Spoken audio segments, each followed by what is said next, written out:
PA/AFP/Get the UK joined airstrikes against Syria in a summary of the advice given by Attorney General Jeremy Wright to Prime Minister Theresa May. Downing Street pointed the finger at Moscow over its role in leading the UK and its allies to decide to launch an attack on Bashar Assad's regime. It said international action to alleviate suffering caused by chemical weapons had been repeatedly blocked by Syria's allies. Diplomatic action, sanctions, and the U.S. strikes against the Shayrat air base in April 2017 have failed to sufficiently degrade Syria's chemical weapons capability, the document added. The paper said, there was no practicable alternative to the truly exceptional use of force to degrade the Syrian regime's chemical weapons capability and deter their further use by the Syrian regime in order to alleviate humanitarian suffering.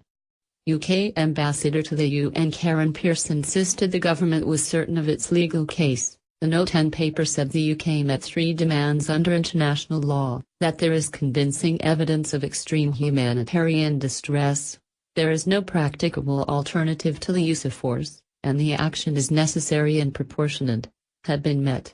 It said, in these circumstances, and as an exceptional measure on grounds of overwhelming humanitarian necessity, military intervention to strike carefully considered, specifically identified targets in order effectively to alleviate humanitarian distress by degrading the Syrian regime's chemical weapons capability and deterring further chemical weapons attacks was necessary and proportionate and therefore legally justifiable. AFP/Getty Syrian chemical weapons facilities were hit. Such an intervention was directed exclusively to averting a humanitarian catastrophe caused by the Syrian regime's use of chemical weapons, and the action was the minimum judged necessary for that purpose.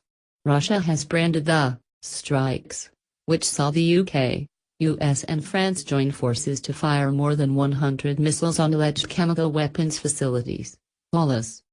And Mr. Corbyn said the military action was legally questionable and should have been debated in Parliament.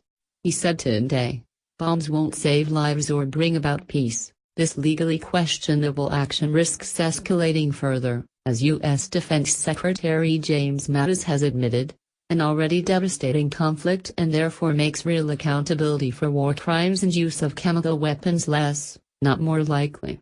Britain should be playing a leadership role to bring about a ceasefire in the conflict, not taking instructions from Washington and putting British military personnel in harm's way. Theresa May should have sought parliamentary approval, not trailed after Donald Trump. The government should do whatever possible to push Russia and the United States to agree to an independent UN-led investigation of last weekend's horrific chemical weapons attacks so that those responsible can be held to account.